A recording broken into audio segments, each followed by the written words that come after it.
Okay, magandang araw. May susubukan tayo magandang reservoir dito. Subukan natin dito sa Sniper 155. Ayan, ang problema kasi na sa akin, katagalan may nangyayari. Yan. Lumulutong yung plastic niya. So hindi ko na hintay na mabasag pa yun kasi. Tingnan niyo naman. 'Di ba nakikita yung sulat? Pag inano ko ng daliri ko, nasisira na siya.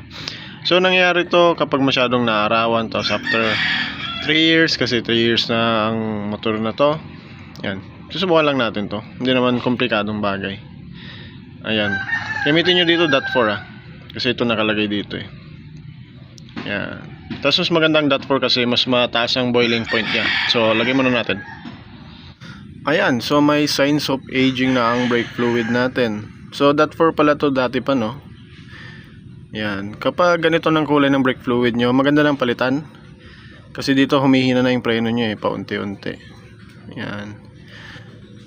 Marirecommend ko mga .4 na RS8, Preston. Yan. O kaya MSM yung may kulay na brake fluid. Nakita nyo naman sa thumbnail eh. Yan. So papakita ko kung paano mag-pump ng brake fluid mamaya. Yan. Ayan, so nalagay natin. Ayan, so nalagay na. Parang liit lang talaga ng reservoir niya eh. Ano? Puno na. Tapos ito yung natira. Madami pa. Bagay, hindi naman yung problema. Ayan. So bali ang pagbubomba, ang pagpapump ng brake fluid para mawala yung hangin. So ganito mag-bleed katulad ng sinabi ko.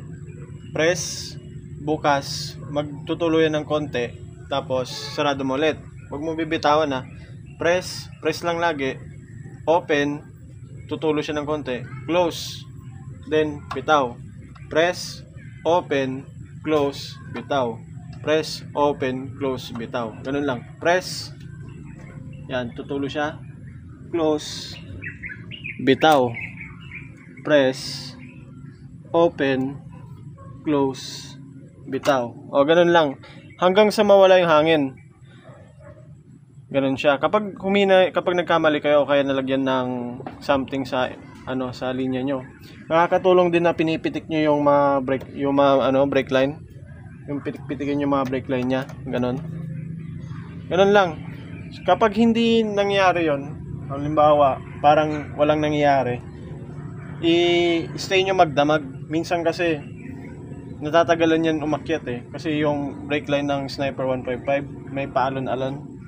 So hintayin nyo na, hayaan nyo muna overnight, then balikan nyo ulit bukas. Ganun kasi nangyayari minsan eh. May isa rin kasing discard na through injection, papump mo siya sa bleed valve, diretso siyang kukusang lalabas dito. Pero wala, bibili pa kayo, matatagalan pa. Pero ganun yung diskarte. Press nyo, open, close, bitaw.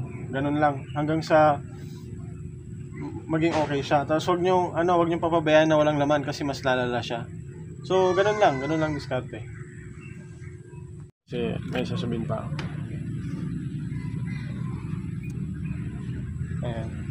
So isa rin na na paalala din. Huwag nyong sisiksikin to ng brake fluid kasi itong klase ng brake tank wala tong parang diaphragm. Kasi pansin nyo dito, ito yung stock pansin nyo may butas para ito sa kapag masyadong umiinit na yung brake fluid, nagkakaroon ng pressure. So ito wala siyang ganon. So kaya maganda may konting space lang siya na halimbawa iinit ng sobra yung preno, like sobra talaga, at least hindi ito magkakaroon ng masyadong pressure. May room siya na magkaroon ng ng init. Huwag niyong pupunayin to, huwag niyong sisiksikin. So okay lang na may konting bawas lang ganon, para kapag uminit siya hindi siya magkakaroon ng negative pressure, na hindi magi-stay yung mga hangin niya sa linya. Kumbaga nandito lang siya sa reservoir. Ganun, medyo mahirap i-explain pero ganun, wag niyong sisiksikin to ng brake fluid. Maglagay kayo ng konting space lang.